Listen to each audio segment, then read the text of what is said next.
लोकसभा चुनाव में प्रचार करने के लिए सुप्रीम कोर्ट ने अरविंद केजरीवाल को अंतरिम जमानत दी है। सुप्रीम कोर्ट ने कहा है कि चुनाव खत्म होते ही 2 जून को आपको सरेंडर करना होगा, लेकिन ऐसा लगता है जैसे बाहर आकर अरविंद केजरीवाल फिर से जेल जाने के मूड में नहीं है और वो इधर उधर की बात कर रहे हैं। लोकसभा चुनाव के बीच केजरीवाल जहां जा रहे होंगे, लोगों के मन में एक ही सवाल उठ रहा होगा कि अगर आपने घोटाला नहीं किया है तो सुप्रीम कोर्ट ने आपको अंतरिम जमानत क्यों दी है, सुप्रीम कोर्ट ने आपको परमानेंट बेल क्यों नहीं दी। लेकिन अब अरविंद केजरीवाल ने ऐसा यू टर्न लिया है जिसकी कल्पना आज से 1.5 साल पहले किसी ने नहीं की होगी। दिल्ली शराब घोटाले की फाइल खुलने के बाद अरविंद केजरीवाल ऐसे पलटे हैं कि सब चौंक गए।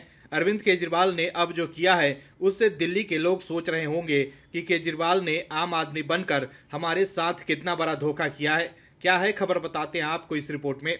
दरअसल अंतरिम जमानत पर बाहर आने के बाद दिल्ली के सीएम अरविंद केजरीवाल चुनाव प्रचार में जुट गए हैं, लेकिन अब अरविंद केजरीवाल उस कांग्रेस के लिए वोट मांग रहे हैं जिसके खिलाफ उन्होंने भ्रष्टाचार की लड़ाई लड़ी थी।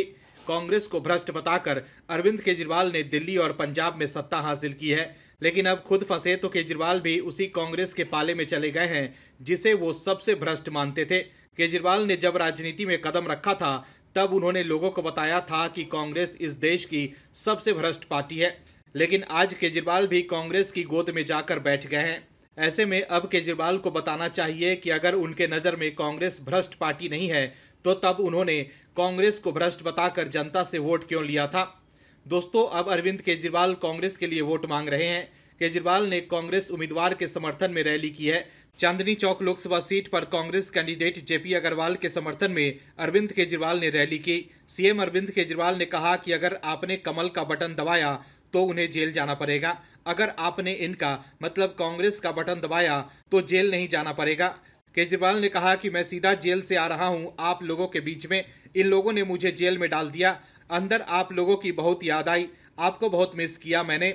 आप सब लोगों से मैं बहुत प्यार करता हूं और आप भी मुझसे बहुत प्यार करते हैं। मैं एक छोटा सा आदमी हूं, मैं सोच रहा था कि मेरी गलती क्या है। 2 राज्यों में हमारी सरकार है, ये तो इतने बड़े लोग हैं। मेरा कसूर यही है कि मैंने आपके बच्चों के लिए अच्छी पढ़ाई की व्यवस्था की है।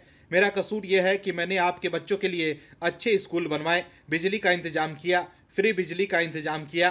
केजरीवाल ने यह भी कहा कि अब ये लोग कह रहे हैं कि केजरीवाल को दोबारा जेल जाना पड़ेगा। मैं जेल जाऊंगा या नहीं आपके हाथ में है। हमारा दिल्ली में इंडिया गठबंधन है, कांग्रेस और आम आदमी पार्टी का गठबंधन हुआ है। चांदनी चौक से जयप्रकाश अग्रवाल खड़े हुए हैं, इनको कौन नहीं जानता है। इनका दूसरे नंबर पर पंजे का बटन है, दूसरे नंबर पर झाड़ू नहीं मिलेगा। झाड़ू वालों को भी बता दूं कि पंजे पर बटन दबाना है। अगर आप सारे मिलकर इंडिया गठबंधन के प्रत्याशी जयप्रकाश अग्रवाल जी को जिता देंगे तो मुझे जेल नहीं जाना पड़ेगा। तो देखा आपने कैसे अरविंद केजरीवाल लोगों के सामने इमोशनल कार्ड खेल रहे हैं, लेकिन इतने प्रपंच करने के बाद भी दिल्ली में केजरीवाल की पार्टी का खाता नहीं खुला, तब अरविंद केजरीवाल दिल्ली वालों के सामने जाने लायक भी नहीं रह जाएंगे। जेल में रहते तो हारने के बाद अरविंद केजरीवाल ये कह सकते थे कि उन्होंने प्रचार ही नहीं किया, इसलिए आम आदमी पार्टी दिल्ली में हार गई। पीएम मोदी ने उन्हें जेल में डालकर चुनाव जीत लिया है, ऐसा केजरीवाल कह सकते थे, लेकिन अब केजरीवाल ये बहाना भी नहीं बना सकते हैं। Bureau report, OMH news. और भी वीडियोस देखने के लिए चैनल को सब्सक्राइब करें और बेल आइकन को दबाएं।